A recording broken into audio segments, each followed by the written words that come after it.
শুরুতেই একটা কথা ভাবলে অবাক লাগে যে ১২৫ বছর আগে লেখা একটা প্রবন্ধ আজকের দিনেও কতটা প্রাসঙ্গিক।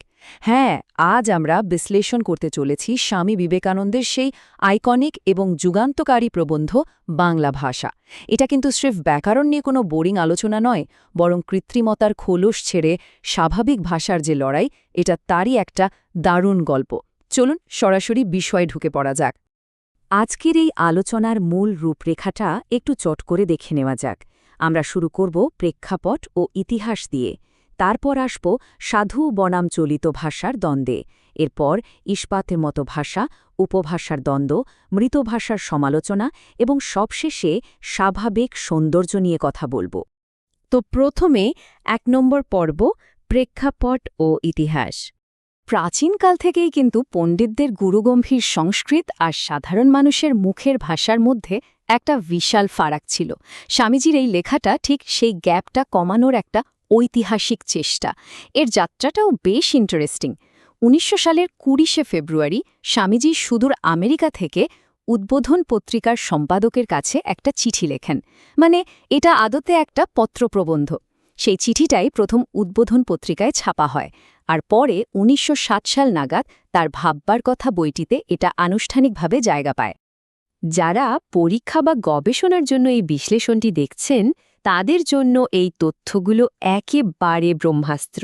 জাস্ট মাথায় গেঁথে নিন, লেখক স্বামী বিবেকানন্দ, মূল বইয়ের নাম ভাববার কথা, পত্রিকা হল উদ্বোধন, আর লেখা হয়েছিল ১৯০০ সালের ২০ ফেব্রুয়ারি।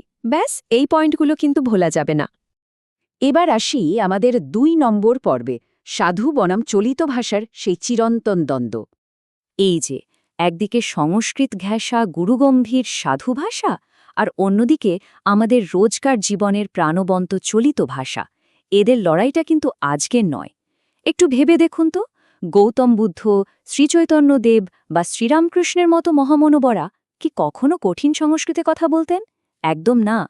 তারা জানতেন সাধারণ মানুষের কাছে পৌঁছাতে হলে তাদের ভাষাতেই কথা বলতে হবে। যেমন ধরুন, শ্রীরামকৃষ্ণদেব খুব সহজ করে বলেছিলেন, মনের ময়লাগুলো ধুয়ে ফেলতে হয়। এখন এটাকে যদি কেউ সাধু ভাষায় অনুবাদ করে বলে, শান্তির সান্নিধ্য লাভ করিতে হইলে হৃদয়ে সঞ্চিত ধূলিকণা ধৌত করিতে হইবে, মানে ভাবাই যায় না। সাধারণ মানুষ তো কিছুই বুঝতে পারত না, তাই না? আর এখান থেকেই স্বামীজি একটা মোক্ষম প্রশ্ন ছুড়ে দিয়েছেন। আমরা যখন মনে মনে কিছু ভাবি, কোনো যুক্তি সাজাই বা তর্ক করি, তখন তো এই স্বাভাবিক চলিত বাংলাতেই করি, তাই না? তাহলে লেখার সময় কেন আমাদের একটা অদ্ভুত কৃত্রিম সাধু ভাষার সাহায্য নিতে হবে? যা আমাদের মুখের ভাষা, তাতে কি পাণ্ডিত্য প্রকাশ করা যায় না? একদম যায়। এরপর আসছি ৩ নম্বর পর্বে, ইস্পাতের মতো ভাষা। চলিত ভাষার আসল শক্তিটা ঠিক কোথায়, সেটা বোঝাতে স্বামীজি এমন একটা দারুণ মেটাফার বা রূপক ব্যবহার করেছেন, যা শুনলে চমকে যেতে হয়। তিনি বলছেন, ভাষাকে করতে হবে যেন সাফ ইস্পাত। কি অসাধারণ একটা কথা! চলিত ভাষার পক্ষে এর চেয়ে জোরালো সওয়াল আর কি বা হতে পারে? এই সাফ ইস্পাত বা খাঁটি ইস্পাতের ব্যাপারটা একটু খুলে বলা যাক। ইস্পাত জিনিসটা কেমন? এটা ভীষণ ফ্লেক্সিবল, প্রয়োজন মতো মুচড়ে বাঁকানো যায়, আবার এতটাই ধারালো যে পাথর কেটে ফেলা যায়, অথচ একটুও ভাঙে না বা দাগ পড়ে না।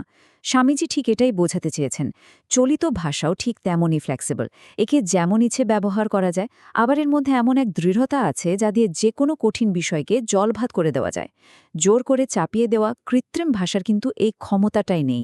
অন্যদিকে এই কৃত্রিম ভাষাকে খোঁচা দিতে স্বামীজি আরেকটা দারুণ বাগধারার প্রয়োগ করেছেন, আর সেটা হল গদাই লস্করি চাল। এই কথাটার মানে হল প্রচণ্ড ধীর বা অলস একটা গতি। দেখুন, ভাষা হল সমাজের উন্নতির প্রধান হাতিয়ার, কিন্তু আমরা যদি সংস্কৃতের অনুকরণে সেই গুরুগম্ভীর ধীর গতির সাধু ভাষাকেই আঁকড়ে ধরে বসে থাকি, তাহলে কি হবে? এই অস্বাভাবিকতা শুধু আমাদের যোগাযোগকেই ব্যাহত করবে না, পুরো সমাজের উন্নতি আর প্রগতিকেও চরমভাবে স্লো করে দেবে।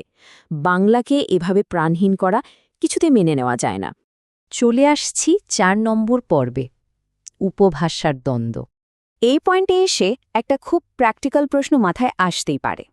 আচ্ছা, চলিত ভাষাতেই যদি লিখতে হয়, তাহলে কোন চলিত ভাষাটা নেব? অবিভক্ত বাংলায় রাঢ়ী, বরেন্দ্রী, কামরূপী, বঙ্গালী, ঝাড়খণ্ডী এরকম অন্তত 5টা বড় উপভাষা আছে।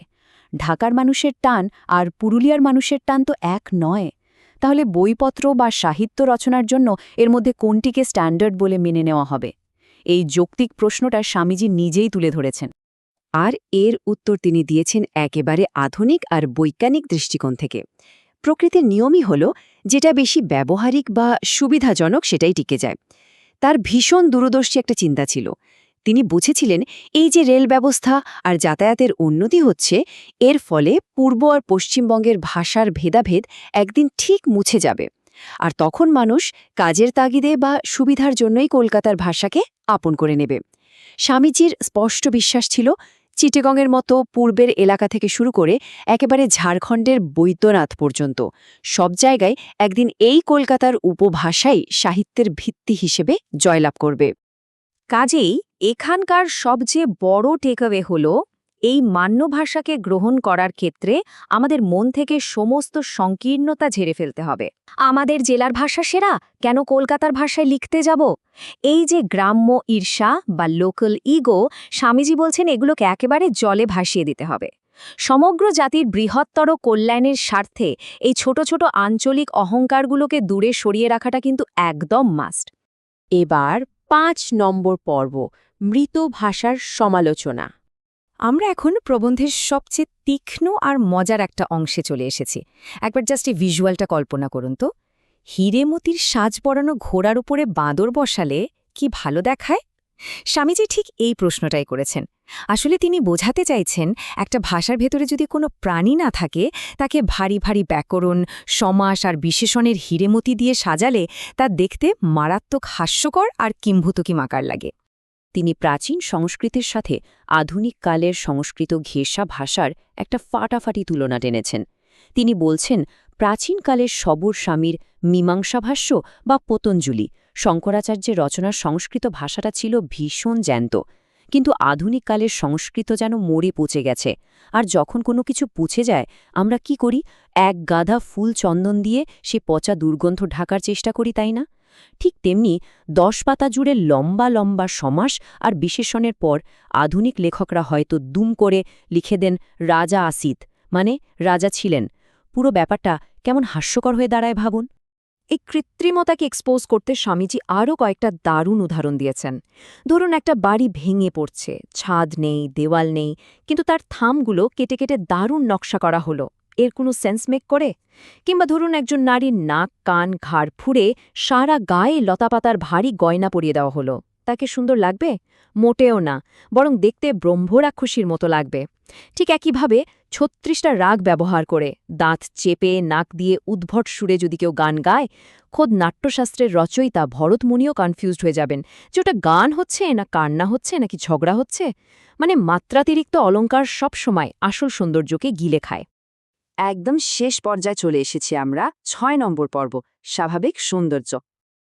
এত সব সমালোচনা আর যুক্তির পর আমরা পৌঁছাচ্ছি স্বামী বিবেকানন্দের সেই পরম দার্শনিক সিদ্ধান্তে।